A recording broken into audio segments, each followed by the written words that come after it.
বিদ্যুৎ ধেয়ে আসছে পৃথিবীর বুকে কিংবা মহাকাশে ছুটে চলা কৃত্রিম উপগ্রহে। কল্পনার বিজ্ঞানের পাতা থেকে বাস্তবের আকাশে ডানা মেলছে তারহীন ও অফুরন্ত বিদ্যুতের এক মহাবৈপ্লবিক স্বপ্ন।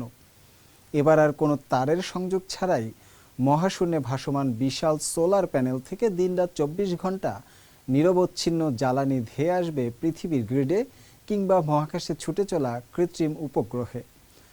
অবাস্তব মনে হলেও মহাকাশ ভিত্তিক সৌর বিদ্যুৎ কেন্দ্রের এই ধারণাকে সত্যি করতে এক বিরাট মাইলফলক স্পর্শ করেছেন চীনের বিজ্ঞানীরা।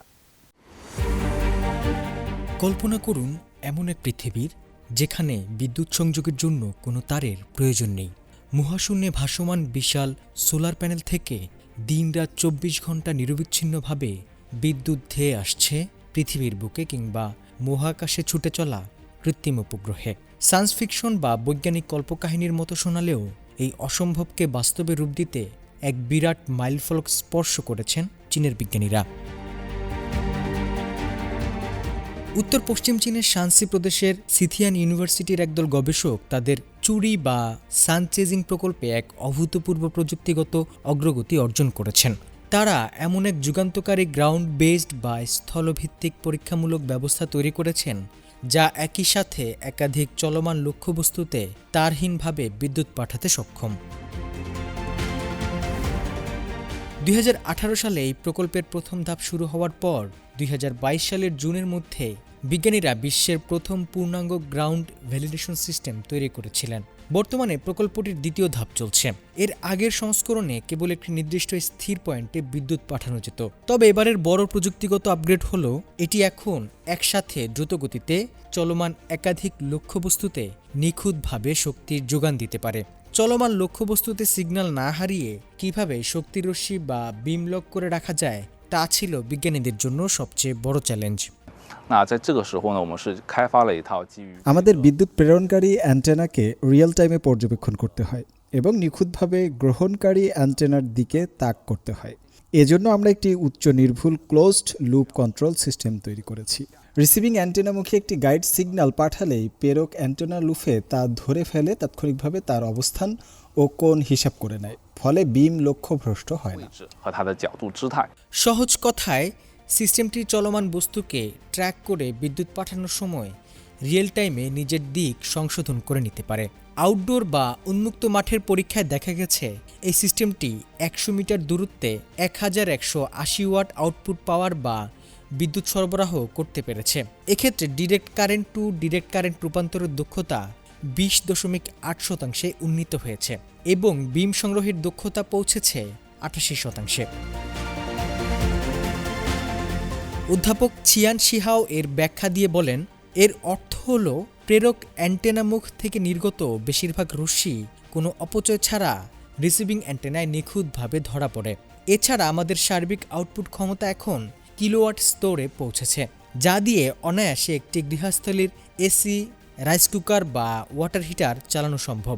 এছাড়া এটি প্রযুক্তির মাধ্যমে ৩০ মিটার দূর দিয়ে ঘন্টায় ৩০ কিলোমিটার বেগে উড়ন্ত একটি ড্রোনকে একটানা ১৪৩ ওয়াট স্থিতিশীল বিদ্যুৎ সরবরাহ করার পরীক্ষাও সফল হয়েছে।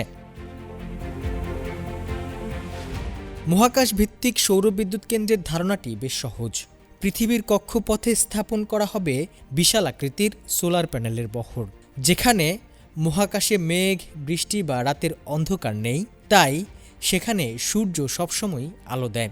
এই প্যানেলগুলো সার্বক্ষণিক সৌরশক্তি সংগ্রহ করবে এবং তা মাইক্রোওয়েভ বা লেজারে রূপান্তর করে পৃথিবীর গ্রিডে কিংবা অন্যান্য মহাকাশ যানে তারহীনভাবে পাঠিয়ে দেবে।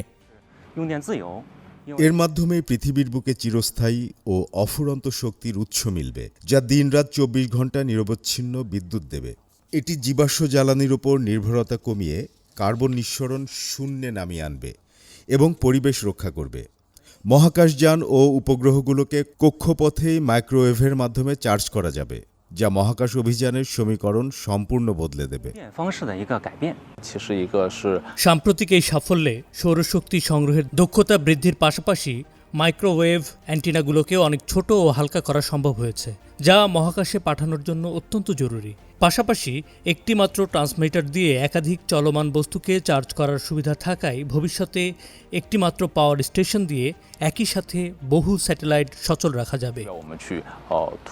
স্থলভাগের পরীক্ষায় অভাবনীয় সাফল্য এলেও এই প্রযুক্তিকে মহাশূন্যের চরম প্রতিকূল পরিবেশে সফলভাবে স্থাপন করার পথে এখনও কিছু বড় ইঞ্জিনিয়ারিং চ্যালেঞ্জ রয়ে গেছে। গবেষক দলটির মতে মহাকাশের তীব্র তেজস্ক্রিয়তা এবং চরম ঠান্ডা ও গরম তাপমাত্রার সাথে মানিয়ে নেয়ার মতো যন্ত্রাংশ তৈরি করা এখন সবচেয়ে বড় চ্যালেঞ্জ। এছাড়া মহাকাশে বিশাল আকৃতির অ্যান্টেনাগুলো ভাঁজ করা এবং খোলার নকশা নিখুঁত হতে হবে। একই সাথে তীব্র তাপমাত্রা ওঠানামা মোকাবেলার জন্য একটি কার্যকর থার্মাল ম্যানেজমেন্ট সিস্টেম তৈরি করতে হবে। তবে বিজ্ঞানীরা আশাবাদী। মাঠ পর্যায়ের পরীক্ষা শেষ করে গবেষক ফ্যান গুয়ানহেং তাদের পরবর্তী পদক্ষেপ ঘোষণা করে বলেন, স্থলভিত্তিক পরীক্ষা এবং এর কার্যকারিতা যাচাইয়ের কাজ আমরা সফলভাবে শেষ করেছি। আমাদের পরবর্তী লক্ষ্য হল মহাকাশের কক্ষপথে সরাসরি তারহীন মাইক্রোওয়েভ পাওয়ার ট্রান্সমিশনের পরীক্ষা চালানো। পৃথিবীর মাটি ছাড়িয়ে এবার মহাশূন্যের বৈরী পরিবেশে এই সূর্য সন্ধান প্রযুক্তির সফল পরীক্ষার মাধ্যমে মানব সভ্যতা অফুরন্ত ও পরিচ্ছন্ন শক্তির এক নতুন যুগে প্রবেশ করবে। সেই দিন এখন আর খুব বেশি দূরে নয়। হোসনে মোবারক সৌরভ, সিএমজি বাংলা।